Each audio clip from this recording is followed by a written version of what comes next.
We are going to see in this video how to use a particular set of algorithms called calculators. With the calculators we can perform calculation using algebraic expressions on the values of raster layers, vector layers, and also on independent numerical values. We are going to start with the raster calculator, which is the one that we can use to perform calculations using raster layers.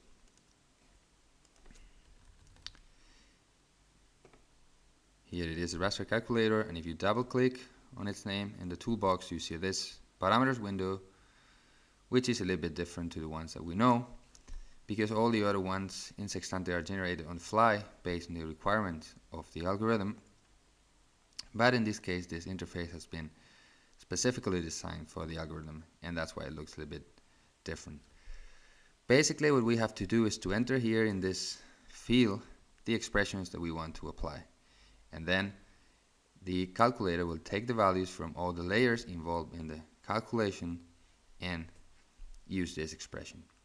The expression has to contain at least one variable, and the variables are the layers. That means that I cannot enter something like this. This is a valid expression outside of this calculator, but in this calculator I need to use layers. I'm going to make an example using two raster layers, the two raster layers that I have open here in my GIS. They're called first and second, and they represent two digital elevation models of the same area. They represent the same area, they cover the same area, but they are different. So what I'm going to try to calculate is the difference between both of them. The difference between the elevation from the first digital elevation model and the elevation from the second digital elevation model. To do so, I can directly type here the expression that I want, but better than that, I can look for the elements that I need in this tree here.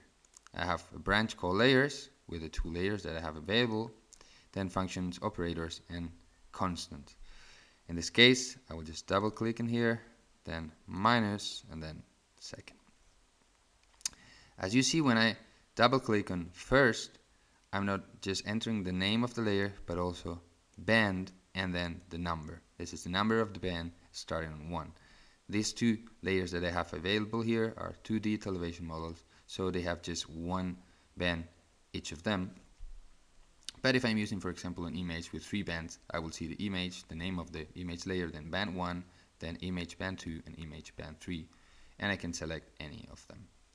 If you're just directly typing here instead of double clicking, you can change the bandwidth for a vertical bar like that, and that will have the same effect. That will do exactly the same. But as I said, it's usually better to double click because you make sure that the expression that you're entering is correct.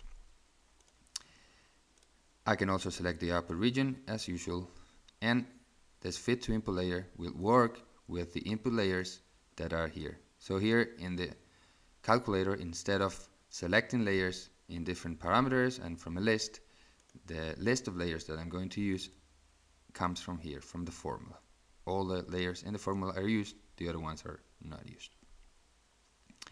So this is my expression, and let's see how it works.